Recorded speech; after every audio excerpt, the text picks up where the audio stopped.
Welcome to the Leading Hope Podcast with Kevin Jack. Your influence will lead people somewhere, lead them towards hope. Everyone has 20 minutes to learn to become a better leader. Make it count. Welcome to Leading Hope with Kevin Jack. I'm your host, VJ Williams, here with my friend and pastor, Kevin Jack. Thank you for joining us and taking time out of your day to become a better leader. We release a new episode every Wednesday, so we'd love for you to share on social media and bring others along with us on this journey of becoming a better leader. Visit leadinghope.online to get updates and find out more about the Leading Hope community. If you're new to the podcast or haven't yet subscribed, Kevin doesn't usually do that in the chair, but if you would subscribe, it would mean the world to him, and maybe he'd stop. Also, post about it, rate and review. You will not believe how it helps us get this podcast in the hands of so many more leaders like you. Today, we are continuing our series on courage. You've got courage, man. I've spent the last 10 minutes Yeah. swiveling back and forth in my chair just to irritate VJ. It worked. Which brings us to the title of this episode. Yeah, exactly. We've kind of said this in the last two episodes, what was coming. But episode 53, the third in the series of courage, is From Stupidity to Courage.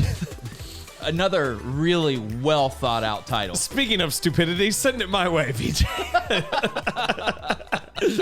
So, Oh, man. when we started this whole series on courage, I had a question that I wanted to answer just for myself. And it turned into this episode. I didn't anticipate that it would.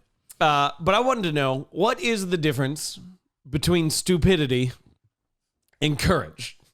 Because, are you gonna be weirding your chair now back and forth? Start walking around. You can't phase me. I'm a professional. Can't phase me, man. And that's what I want to know. What is the difference between stupidity and courage? Now, we have already established, well, that's too much. They can't hear anything now. You can swivel back and forth all day long. All right, the stupidity is done. Only courage from here on out, guys. That's probably not true. We have already established that courage establishes you as a leader and is needed in leadership. Now, dumb scenario. But everyone's jumping off a bridge. You're standing on the rails. You're right on the edge. You're ready to jump off. Do you need to muster up courage or stupidity? Like, what does it take for you to jump off? If we go, they don't have enough courage. You go, well, no. They may just be intelligent enough not to go through it. Now, let's apply this to different scenarios. Personnel decisions. When it comes to hiring, someone is telling you to, and yet it doesn't feel quite right. Do you need courage not to hire them? Or do you need to neglect your intellect and, in essence, as you're quieting the voice of reason within your own head, do you need to become dumber in order to hire them? Firing. Someone is telling you it's too risky to fire that person legally and the ramifications from it, but you feel like it's jeopardizing the health of the team. Which do you need more of, stupidity or courage? When it comes to promoting someone has more longevity, they've been there longer, they've got greater tenure, but you feel that the other person is the right person for the job. What do you need? Stupidity or courage? Now, this applies to so many different things. Job changes. Changing my job in this moment, moving from a steady career to a risky career. Do I need to muster up courage in order to make the shift? Or is it stupid for me to make the shift at this point in time? Mergers of groups, key strategic decisions. What I want to talk about in this episode is the kind of decisions in which it isn't clear, but in the areas in which doing nothing isn't an option because doing nothing is a choice. That's one thing we don't often realize. Doing nothing is a choice. It's not unanimous what should be done. It's not obvious what should be done.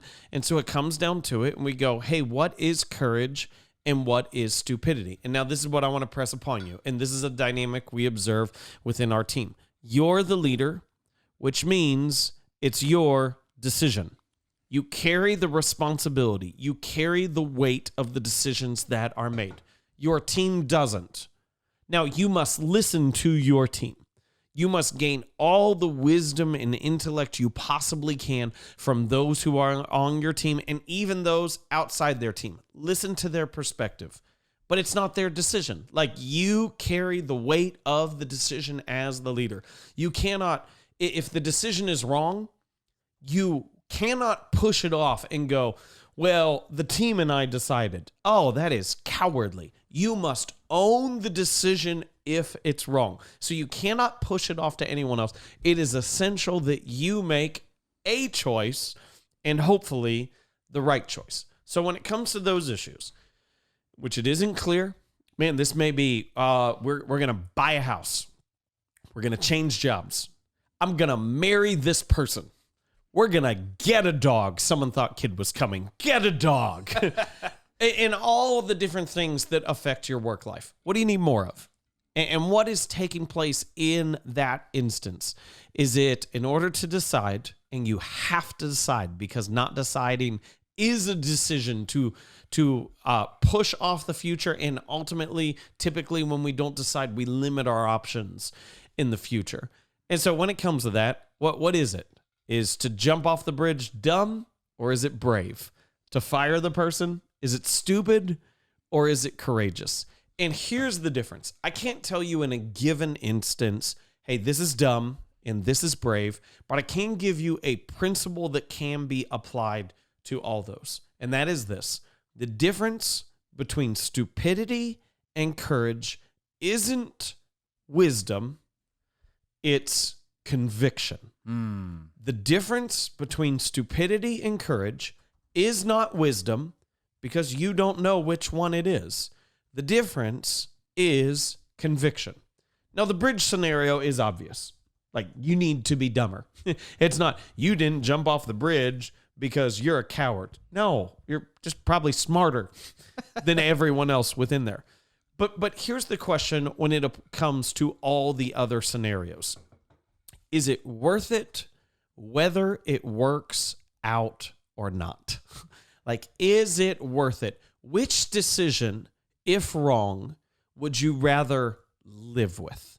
Which decision, if you find out to be incorrect, would you rather live with? Stupidity attempts to get you to neglect your purpose so you can make the decision and hope that it works, where courage is fully mindful of your purpose and is willing to make the decision whether it works or not. And so you go, hey, I'm going to make a career shift from a steady, stable career to a completely unknown. That's a risk. It is. It is absolutely a risk. And it may not work out. But which side of that would you rather live on? Yeah. Like, which side? Would you rather be able to go, at the end of the day, I tried it and it didn't work, and now I'm doing something else? Or would you rather live the rest of your life going, I wish I had tried? Now, I want to be clear on that. Like, that's a decision that only you can make. You have to decide what are your convictions in that moment. What's the future that you're willing to live with, whether you like it or not? I put as a note from an earlier episode, stupidity shuts its eyes where courage sees everything. And so this is just the really hard thing, is the difference between courage and stupidity is subjective. It's subjective. What seems idiotic to one person is really bravery at its finest moment to someone else. Like, to put it as an old adage, and I don't think this happens nearly as often as the movies depict that it does, okay? But your parents want you to do one thing, and that's not the life you want to live. And if you operate in the career path that your parents want you to, that is the safe decision. But if you're going to be miserable, it's also the stupid decision. Yep. And so in that moment, it's worth taking the risk, whether you like it or not. Let's talk about relationships for a second. You say within there to go, am I dumb to marry them not knowing all these things? Or am I brave to marry them not knowing all these things? Like, what's the risk that you're willing to take? Which side of that would you rather be on? Only your convictions can tell you the difference. So there's an example of this a number of years ago when Apple redesigned its iPhone. It removed the headphone cable. Ooh. To much anger. Many people. Much anger. Many. Because all of a sudden we no longer had the ability to both listen to music on our headphones and charge our phones at the same time. Like, so much anger. I have so many pairs of old Apple headphones lying around the house that have the headphone jack and not the lightning cable that are just completely worthless to me in this moment. And so Apple, when it went to explain its decision, Tim Cook stood up there and he said, "What made us remove the headphone jack? Courage." And everyone was like, courage. Morons. Like, he's trying to make more money from new headphones, from Bluetooth headphones, all these other things. I don't know their real reasons, but let me at least share this. Like, in the moment, they were willing to be the innovation leader. And so they were willing to take that risk. What may seem stupid to the rest of the world felt like courage to them because it came out of a conviction of who they wanted to be. And so I just press this upon you, is say, hey, only you can decide what is worth it to you. Only you can decide to go, this risk is worth me going for, whether or not it works. And you need convictions if you're going to have courage. And we've talked about that. We go back to the very first episode in this series. And we said courage establishes you as a leader. And I shared some instances of like, man, opportunities to lead in different areas that I took no leadership because I didn't care. Yeah. I just didn't care. In the areas in which you have convictions are the areas in which you will establish yourself as a leader. When you go, this is the future I'm willing to work for. This is the future I'm going to attempt to create. Whether it works out or not, whether I fail fabulously or succeed brilliantly, this is what I'm willing to work for, whether it works out or not. And so if you do not have convictions, you will have no courage. If you do not have convictions, you will be indecisive as a leader. Because when it comes to hiring or firing or promotions or mergers or job changes or any of these other things, your primary thing will be, I don't want to look dumb. I don't want to be wrong.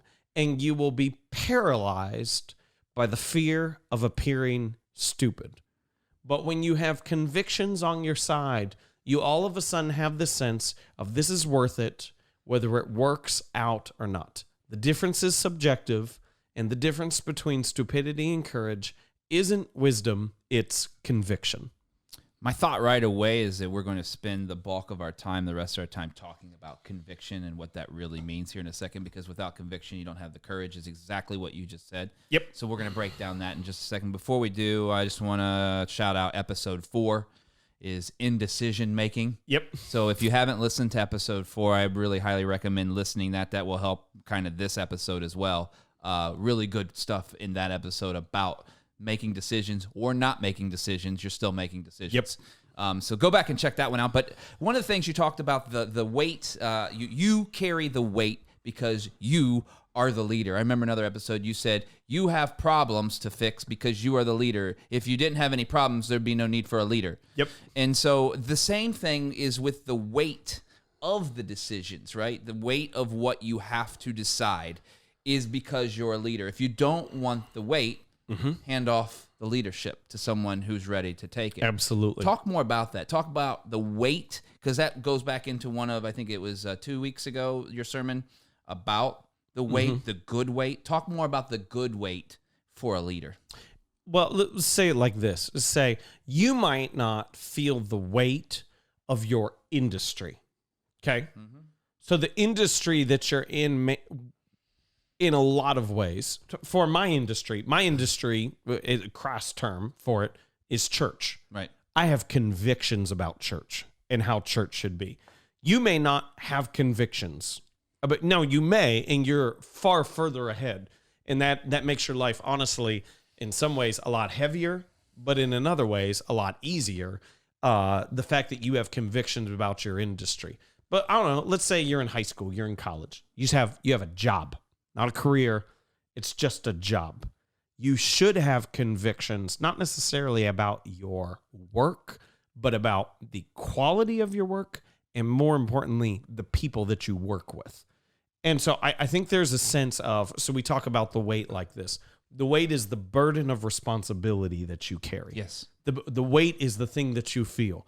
The reason why, even if you have a 9-to-5 job, you're thinking about your job after 5 o'clock or before 9. Most people, it's not before 9. It'd be after 5 within there because they're just barely getting in on the before 9. But it's the thing that keeps you up at night. It's the thing that frustrates you, that causes stress. And what we find is that the weight is a good thing. Yes. You are meant to carry weight. And even if you don't feel the weight about the industry, you should feel the weight about the people that you work with.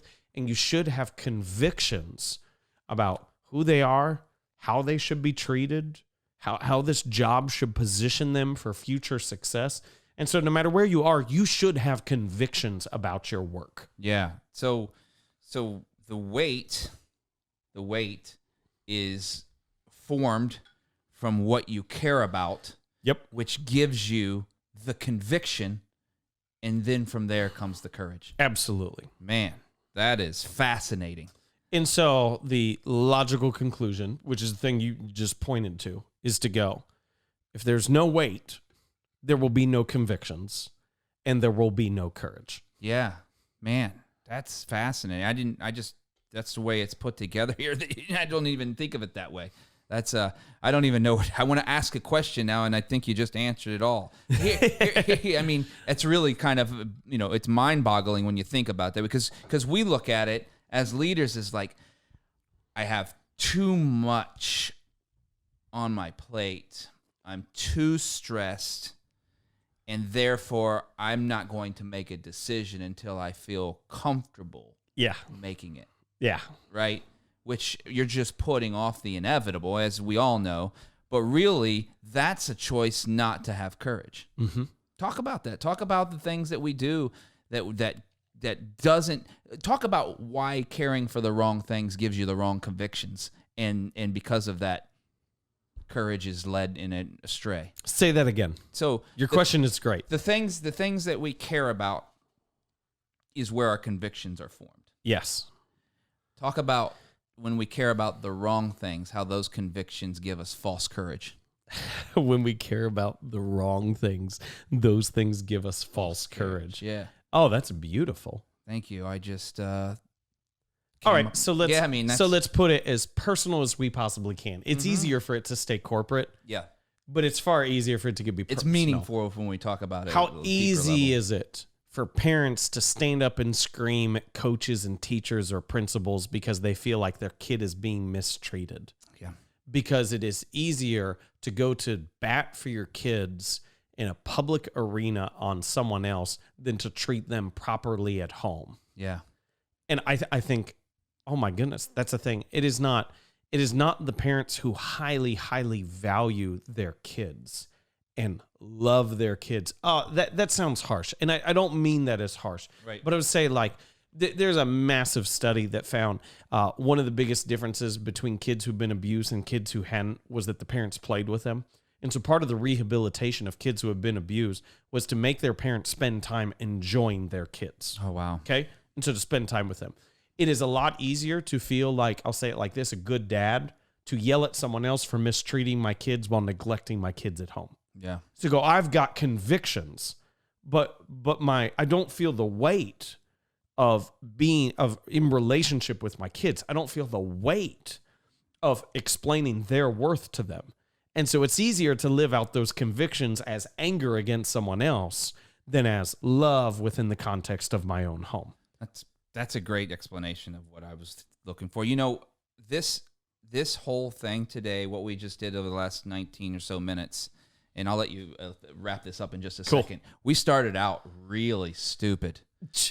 And I swiveled in a chair for 10 minutes. We are ending very courageously, being able to talk about this stuff at a very deep level. So, hey, thank you guys so much for joining us. Kevin, how do you want to wrap up episode 53, From Stupidity to courage. My goodness, I don't even know how to rap. Like, normally I've got like a, I know. Hey, let's end this line. Let's do that. There's no wrap up today. If you need to, re-listen to the episode. You need convictions if you're going to have courage. That's great. Thank you guys so much for joining us. Episode 53. Thank you for being part of our podcast. Thank you for subscribing. Thank you for helping us get this out to all those in all those platforms that we're on. Also, just post about it and rate and review or both. You won't believe how this gets this podcast in the hands of so many more leaders like you. We love hearing your stories of how the podcast is working in your life and your businesses. If you have a story, visit leadinghope.online and send that to us.